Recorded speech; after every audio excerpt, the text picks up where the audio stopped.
So this topic's probably been butchered to death at this point, but hey, I'm gonna throw my hat in the ring. What's up guys, this is What the Tech, and as many of you guys know already, this is Apple's AirPods. And today, we're gonna check out why these accessories are so dang popular out there right now.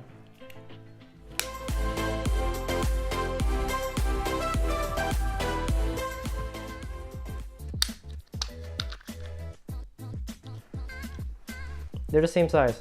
Really, they're actually almost the same size. So a little backstory to this video. When I first saw the iPhone 7 unveil a couple years ago, it was the keynote where Apple was there to proudly boast about how they took away the old antiquated headphone jack off the iPhone 7 and 7 Plus.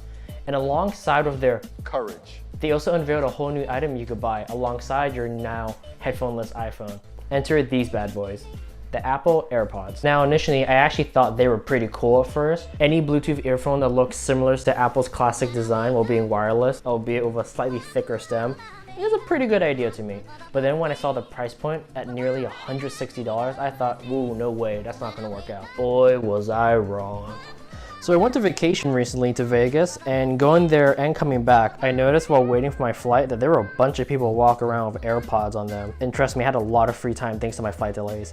You'd think that Vegas could handle a bit of rain. Hey, but you know what? At least I found something interesting to do. Anyways, rant aside, this is the Christmas gifting season, and after all those gifts were handed out, you could really see that AirPods, which were out of stock, really did end up in the hands of the masses. So for travelers at least, almost everyone had a pair of AirPods on them. So Apple's AirPods is really how they want wireless audio to be and how it should be heading to. And they do a pretty good job in making you forget that you need to charge as much as possible. You know, the one cable you actually need to put inside of it. The charging case provides more than 24 hours of battery life officially to your AirPods under regular usage, but I personally found that you can get around 3 to 4 days of juice of normal usage. Of course, I'm not using it like all the time, but if you use it here and there in between classes or just around the house, you probably get that battery life as well. A little down the road, Apple also advertises that the stems, the actual AirPods, last around up to 5 hours. But realistically for me, I get 3, maybe 3.5 hours of straight usage. I use them for FaceTime audio and Google Hangout calls when I do my late night gaming sessions on Overwatch. Because Apple has not yet mastered the elusive technology of multi-party FaceTime calls. Go figure. A nifty trick I learned on accident that I'm sure most people would have figured out by now is that you can just stick one of them inside the charging case, and when the one in your ear notifies you that the battery's low, just take it out, pop it in the battery case, and grab your new one. Quick and easy. So long as you place your AirPods back inside the charging case though, and I really feel like Apple really paid attention a lot to this area. The charging case is something you're gonna need in order to get these AirPods to work, both in the setting up process as well as the day-to-day usage. The case doesn't feel cheap at all. It has the proper amount of weight in it, and it has this cool little magnetic pull in it that just grabs your AirPods and brings them to the charging dock. It gives it a very satisfying feeling every time I use it, and every time I close it. And you can really tell this is an item that they paid a lot of attention to, and they should have, because you're gonna be using it every day if you get the AirPods. In this department, Apple really doesn't surprise us here. They're really good at hardware. Good job, Apple. Now, the even cooler part with the AirPods, and the kind of boring stuff inside of it, is the W1 chip. Now at this point, most of the people out there probably know what it is, but just in case you didn't know, the W1 chip is Apple's own in-house designed silicon designed to easily allow connections between all your Apple devices that are signed into your Apple ID. Once you pair your AirPods to your first device, you'll see it as a headphone option on any device that your Apple ID is connected to, and that's just it. It works. What the W1 chip also does is it helps manages better Bluetooth range and battery life on board, which is why you can see those crazy advertisements that showcase 40 hours of battery life on the Beats Solo 3. Back to the actual outside of the AirPods, there are these sensors that determine whether or not the AirPods are actually in your ear.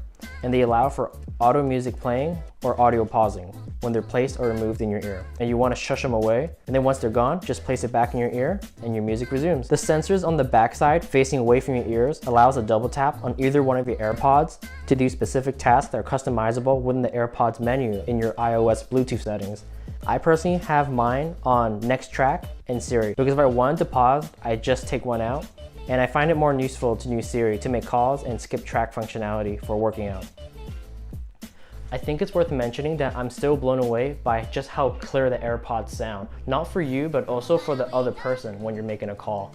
I don't know what Apple did, but the beamforming technology in the back of here that they advertise on their website does something in such a way where the audio coming in is transcribed and scrubbed down with lots of background noise deletion, where on the other side, it almost sounds like you're speaking to their ear. It also makes sense that Apple spend this much attention towards the beamforming technology in receiving your voice, because you're gonna be relying these a lot to use Siri, because it's the only way you can interface with them via Siri. Speaking about Siri, these earphones really do pivot you to use them if you want to make the most out of them, as much as a hands-free device as possible. And for basic tasks, they work pretty well.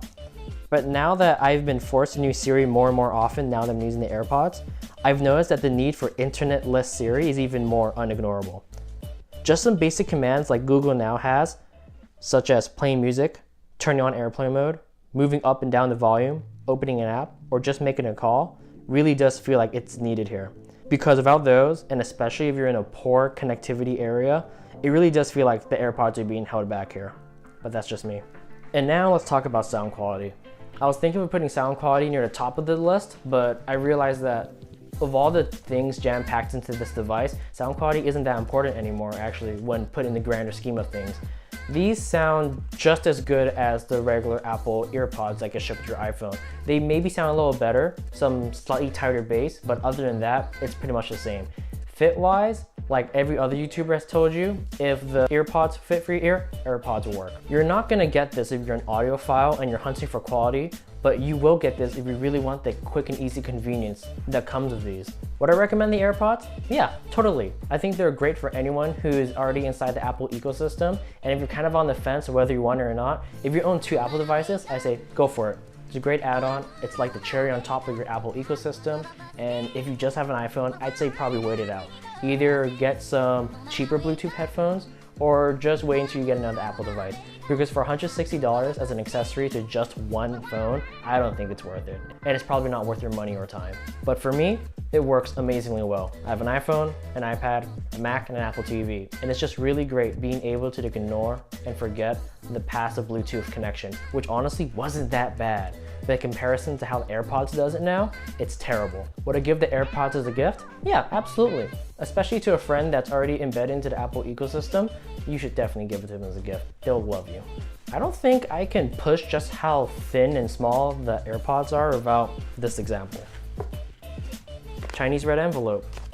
Just open it up. It actually fits. Ta-da! And this right here, this is your typical free floss you get after going to the dentist. And I wanted to use it in this video because, man, these things are really small. Build quality, this one's obviously better.